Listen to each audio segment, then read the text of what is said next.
Hi everyone, welcome back to Michelle Reads and Vlogs, and today we're going to be looking at more anticipated releases, mostly for this month of November. I'm going to add in a couple of December books purely because not many books get released in December. It's just how the publishing industry works. Everything's gearing up ready for Christmas, where obviously there's a lot of consumerism, a lot of people are going to be able to spend money.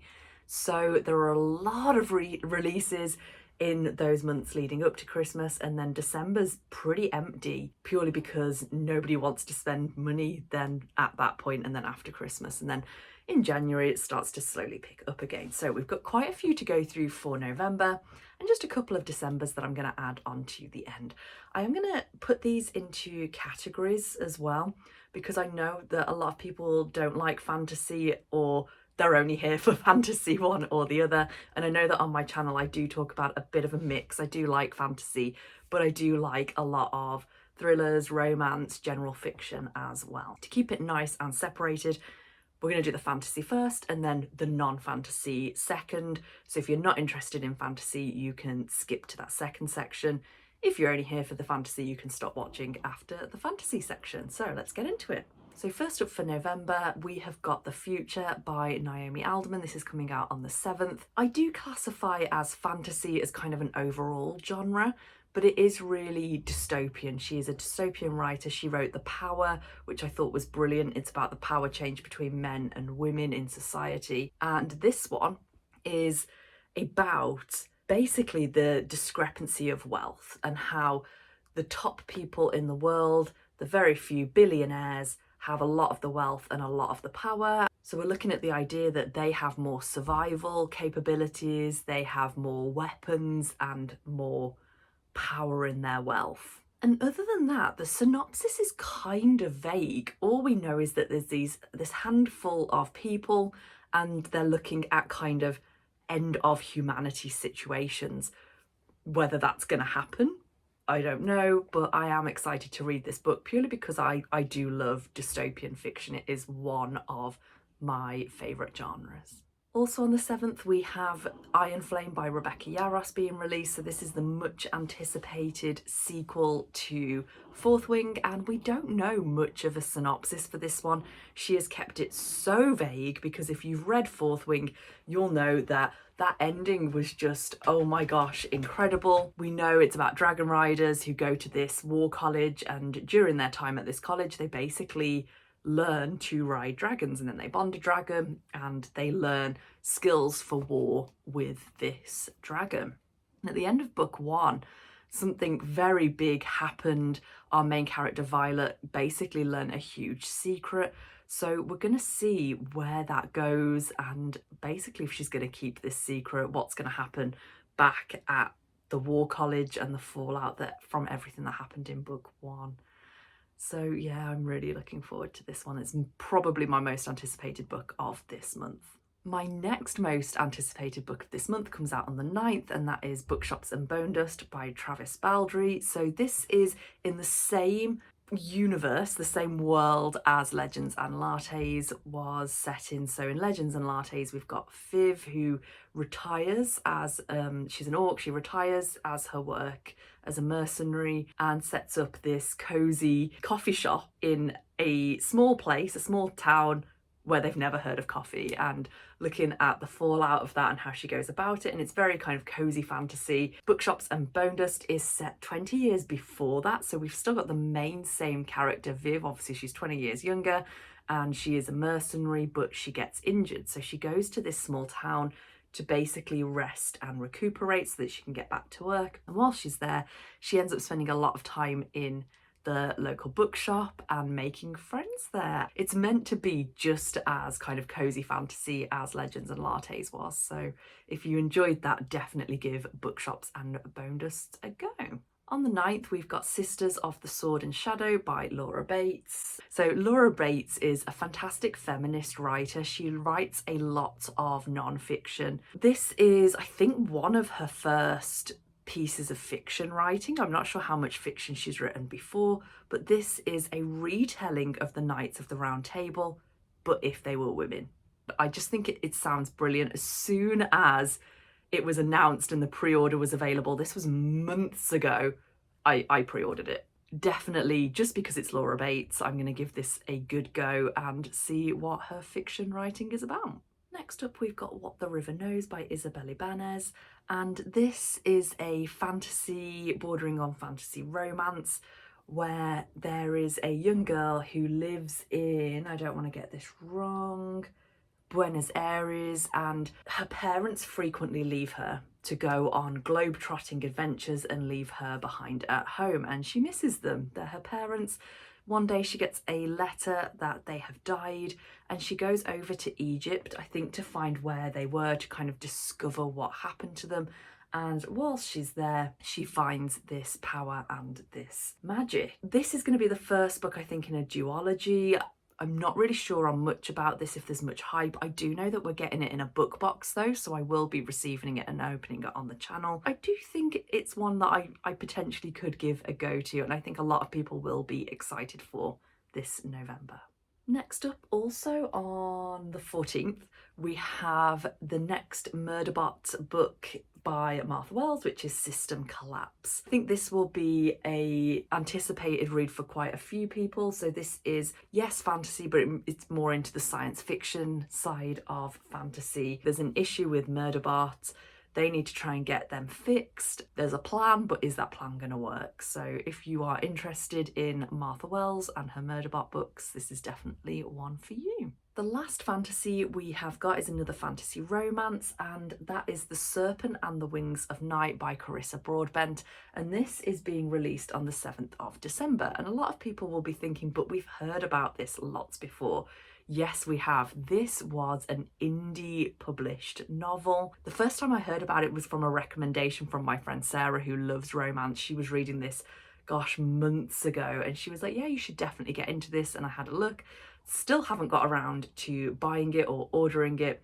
But again, I'm not sure if we're getting this in a book box at some point. I think we are, so that's quite exciting. But it is being traditionally released on the 7th. So let's have a look into the synopsis of this one. So it says, The Hunger Games meets vampires in this heart-wrenching epic fantasy romance of dark magic and bloodthirsty intrigue from best-selling author Carissa Broadbent. Human or vampire, the rules of survival are the same. Never trust, never yield, and always, always guard your heart. The adopted human daughter of the night-born vampire king Aurea carved her place in a world designed to kill her. Her only chance to become something more than prey is entering the Kajari, a legendary tournament held by the goddess of death herself. But winning won't be easy against the most vicious warriors from all three vampire houses. She's forced to make an alliance with a mysterious rival. Everything about Rain is dangerous. He's a ruthless vampire, an efficient killer, an enemy to her father's crown, her greatest competition. Yet what terrifies her the most is that she's oddly drawn to him. There's no room for compassion and nothing more deadly than love. This is meant to be good. Fantasy readers tend to love it. So we will see how that's kind of picked up by the more general population when it comes out on December 7th. So that is it for our fantasy books. Now let's get into the non-fantasy. I'm not going to categorise these, I'm just going to put them all together. The first is another book coming out on the 7th of November. That's going to be a really big day, which is Ali Hazelwood's Check and Mate. So this is another one in her series about STEM, people in STEM who basically find romance. I don't know how much kind of serious romance is in it, or as if it's more light and fluffy. I'm not sure. But what happens is we've got a girl who used to play chess and she stopped because it was causing divides in her family. So she stopped, and then she was asked to play a competition, and she did quite well. And then she carries on playing chess and she meets another chess player that there is going to be a storyline go along with. I think it'll be quite a nice and fluffy read. We'll see. I will talk about it more on the channel for sure. The next book I don't actually know a lot about, but I get a feeling that a lot of you probably will, and that is Love Redesigned by Lauren Asher. So Lauren Asher was the one who wrote the Billionaire series about the three brothers who inherited a theme park from their grandfather, but in order to come into that inheritance, they each had a task that they had to do. We know that Lauren Asher is really popular at the moment, so I think a lot of people will be excited for this one. Next up, we have the new novel by Dolly Alderman, which is good material, and this is about love and heartbreak. A lot of people will be Dolly Alderton fans. She's quite popular at the moment, and I think that will be quite a good book to pick up. On the 9th of December, we've got quite a random release, which is The Death of the Bookseller by Alice Slater, which has already been released, but they're releasing a Christmas edition cover. And I've included this because I just find that so bizarre that it's not a Christmas edition of the book, you know, like I understand, like with The Appeal by Janice Hallett, you've got the regular edition of The Appeal, and then you've got the Christmas Appeal, which is a whole new book based in the same kind of way, but it is a new story. So I'm a bit confused why they've released this book with a Christmas cover. Maybe it's just marketing and they're hoping to be able to sell a few more, because I get the feeling that when this came out, they thought it was going to be a bigger book than it has become. So I almost feel like maybe it's one of those last ditch attempts to get more sales in for Christmas. But this is a book that I'm looking forward to reading. It was on my TBR last month. I've kept it to the side of my TBR this month, and I do keep looking at it. So it's about two girls who both work in a bookshop. The one's worked there for a while, then one is new. The one becomes obsessed with the other. And I mean, the title is called The Death of a Bookseller, so maybe someone dies, just assuming. It does sound like it should be a good book. It should have been more well received than it has been. But I think if you've not got it, maybe the Christmas edition could be quite nice, and it could be quite a nice gift, which is the whole point, isn't it? That's why they're re-releasing it. Next up, we have a horror/thriller, which is called Good Girls Don't Die by Christina Henry. And this book sounds really good. So one day, these three girls, these three friends, wake up and they're in different worlds that they don't recognise. So one day Celia wakes up in a house that isn't hers with a husband she doesn't recognise and a little girl who she's never seen before who claims to be her daughter. She tries to remember who she was before all of this.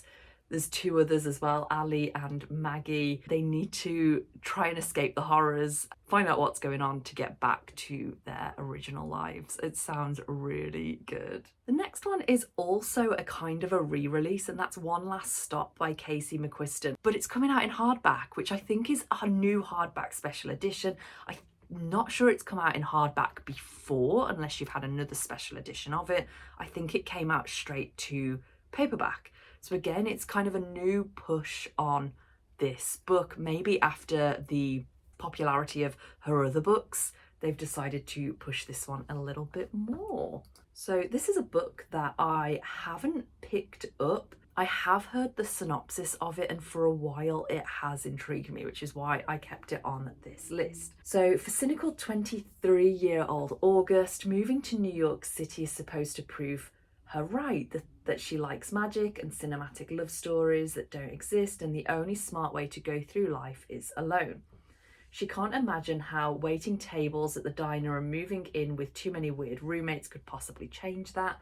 There's certainly no chance of her subway commute becoming anything more daily than a trudge through boredom and electrical failures. But then there's this gorgeous girl on the train, Jane. Dazzling, charming, mysterious, impossible Jane with her rough edges and swoopy hair and soft smile. August's subway crush becomes the best part of her day, but pretty soon she discovers there's one big problem.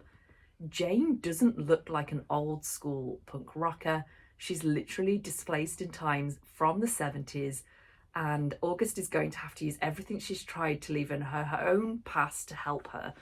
Maybe it's time to start believing in some things after all. Basically, there's this girl on the train and she can't get off.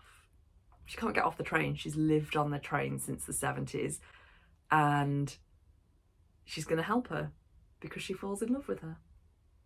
It does sound really good. As I said, it's just a bit random that it's coming out in this special edition hardback, but I think that'll be brilliant if you love the story and you want the special edition. And I think it'll be good for the book in general to put it in front of more faces, which is the whole point. And the last book on my list is coming out on the 28th of December, and that is Feel Good Productivity by Ali Abdaal. So Ali Abdaal is a YouTuber. He's been on YouTube for many years, and his main niche on YouTube is productivity, which is one reason why I've watched so many of his videos, especially when I started to work for myself in my own business. It's difficult when you work on your own from home to sometimes become productive. So I started watching a lot of productivity YouTubers who've built businesses, talk about finance and all sorts. So the fact that he has got his first book coming out is quite exciting. Definitely worth a mention here in case that's something that you think would appeal to you. Also, very random that it's coming out on the 28th, I think I said, the 28th of December. So few other books will come out between Christmas and New Year's, as I've said already about the publishing industry. But what they're really trying to hit there is the market for January and new beginnings in January. People will probably, I'm assuming, want to be more productive. A lot of people kind of see the new year as a new start. I know I definitely do. And they're kind of hitting that market, which is, let's be honest, quite smart. Although people won't be able to buy it for Christmas. But I think it'll do well. And I think it'll definitely be worth picking up if you're interested in that kind of thing. So those are the books coming out in November and December. Let me know down in the comments if there's any off this list that you are excited for, or if there's any new releases coming out that I haven't put on the list that you're excited for, because I am really interested to see what you're interested in, not just what I'm interested in. As usual, I will include affiliate links for all of the books mentioned in the video down below. That means that you pay no extra, but I make a very small commission off the sale, so I'm very grateful for anyone who does shop through the links below. If you've liked the video, please remember to like it. If you are not subscribed already and you have watched to this point, maybe consider subscribing. Other than that, I hope that you have a wonderful rest of your day, and I will see you all in the next one. Bye!